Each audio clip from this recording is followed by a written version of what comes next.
Bonjour et bienvenue dans cette nouvelle vidéo qui a pour sujet aujourd'hui la biruche.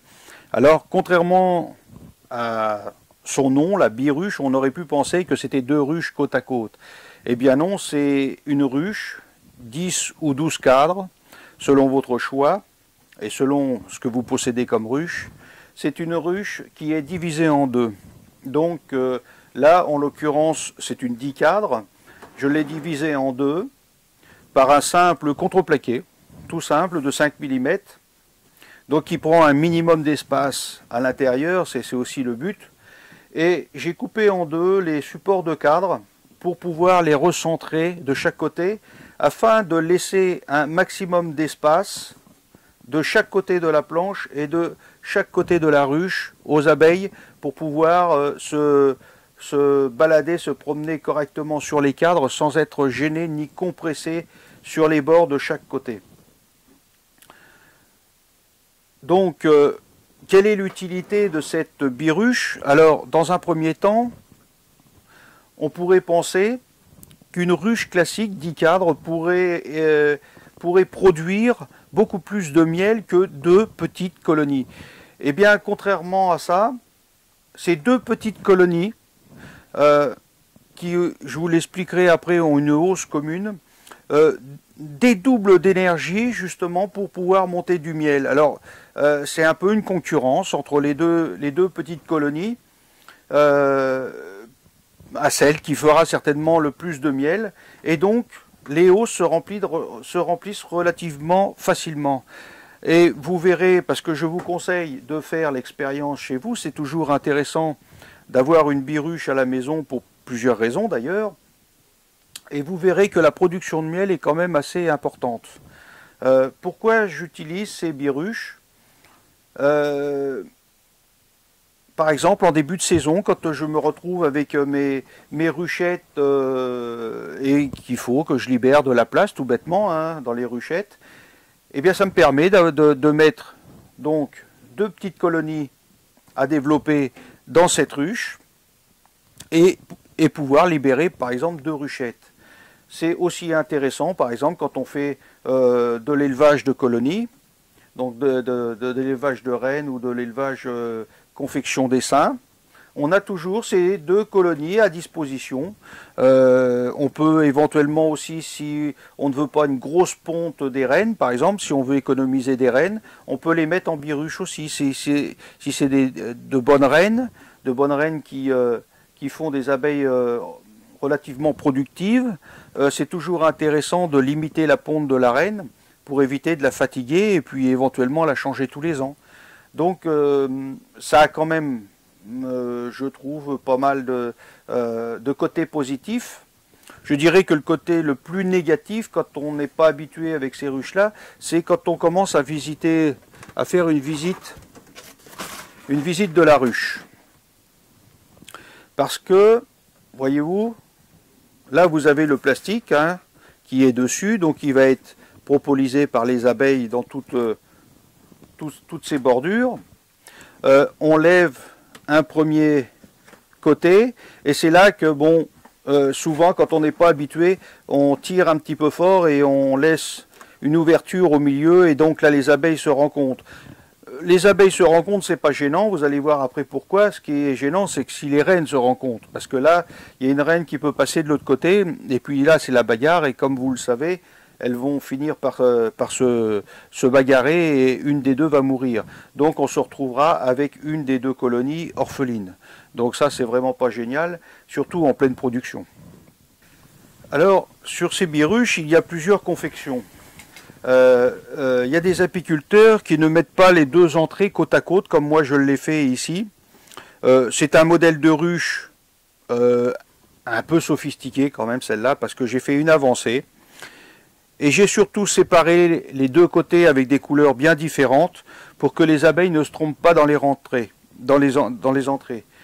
La plupart des gens mettent deux entrées opposées, c'est-à-dire une entrée de ce côté et une entrée complètement à l'opposé. Moi, je ne suis pas partisan de ce système-là, tout simplement parce que quand j'ai une alignée de ruches et que je me trouve derrière pour pouvoir venir visiter mes ruches, j'ai une ouverture de ce côté-là et c'est toujours gênant. Donc on sait que les abeilles piquent et là si on se met devant les entrées et qu'on commence à fouiller dans les ruches ou la ruche d'à côté, il y a toujours une ou deux gardiennes qui viennent nous remettre dans le droit chemin et nous rappeler à l'ordre. Donc je n'aime pas trop avoir les deux ouvertures opposées. Bon, c'est tout à fait faisable, hein, bien entendu. Hein. Et j'ai surtout bien distingué avec les couleurs. Je vais vous montrer un autre modèle. Voilà, ce modèle-là, par exemple, il est simplement divisé par la couleur et un petit support devant là qui sépare un petit peu les abeilles. Mais ça marche très bien, ça marche très bien.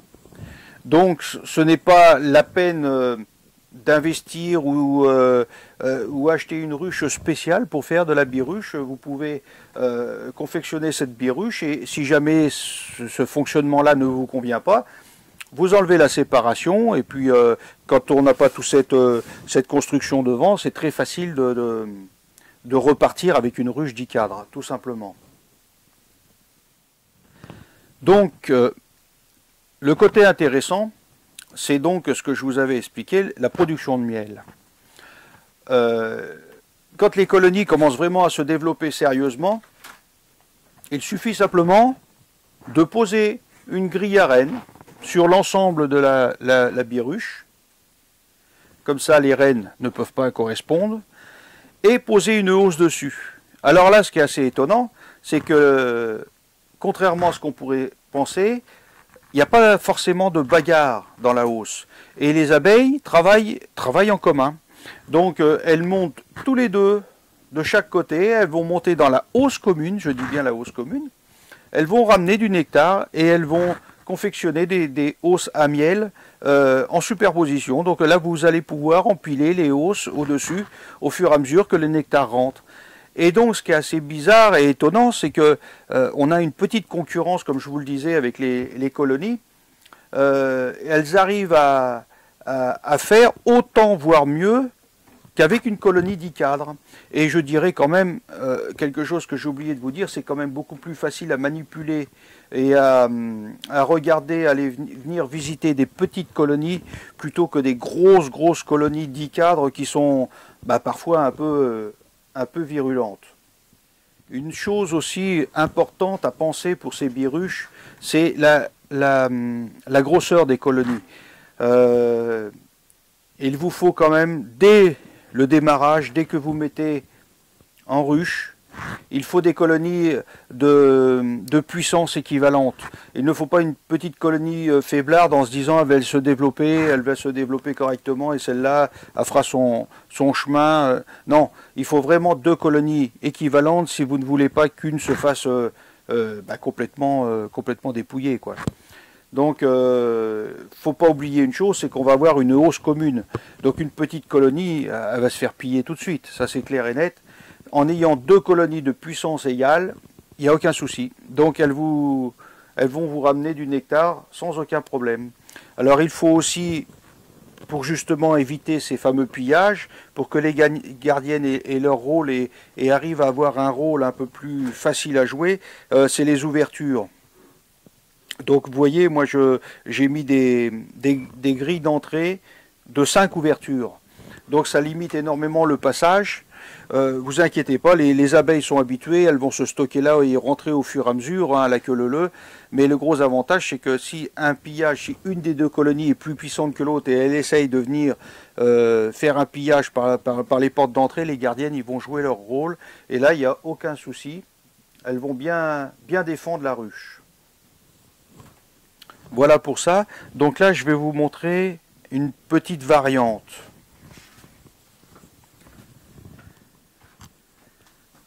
Donc là, voilà, ça c'est une petite variante. Ça c'est quelque chose que j'aime bien. J'aime bien travailler avec les divisibles. Donc les hausses d'Adam 10 cadres. Les hausses et les haussettes, j'aime bien travailler comme ça parce que c'est souvent de la petite colonie.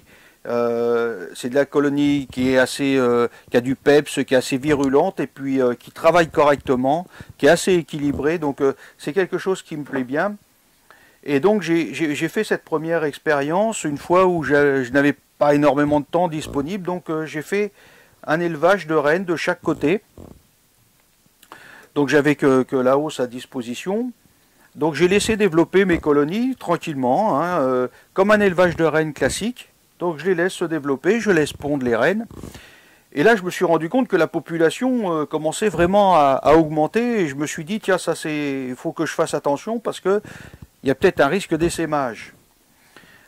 Alors je me suis dit, bon, comme j'ai pas le temps de m'occuper, les transvaser, etc., j'ai simplement mis une grille à rennes dessus, le même système que la biruche, et une hausse là-dessus. Et j'ai dit, ben, ça donnera ce que ça donnera. Et là, ma grande surprise, c'est que ces deux petites colonies-là m'ont fait une hausse complète. Alors que j'avais dans le même rucher, j'avais une ruche relativement, même très populeuse, qui m'a fait une hausse de miel, seulement, oui, seulement. Et cette petite divisible, cette hausse de deux petites colonies m'a fait une hausse également. Et je me suis rendu compte en visitant la ruche, que cette ruche, malgré qu'elle soit énormément populeuse, il y avait énormément d'abeilles qui ne travaillaient pas tout simplement. Alors que donc ça ne produisait pas de miel, et en plus elles avaient du mal à traverser la grille à rennes. Tandis qu'avec ces deux petites colonies qui demandent qu'une chose, c'est de se développer, donc ils ont énormément d'énergie, ils vont chercher du pollen, du miel, etc. La reine a envie de pondre et de créer une grosse colonie, donc ils sont pleins de courage et pleins de bonne volonté. Et c'est pour ça qu'elles m'ont fait une hausse de miel aussi facilement dans le même temps, je dirais, que la ruche. Là, par contre, la grille à rennes n'a absolument pas été un obstacle pour eux. Ils ont traversé la grille à rennes comme si qu'elle n'existait pas. Donc, comme quoi, en apiculture, on a toujours des surprises. Et bon, parfois, et heureusement d'ailleurs, d'agréables surprises.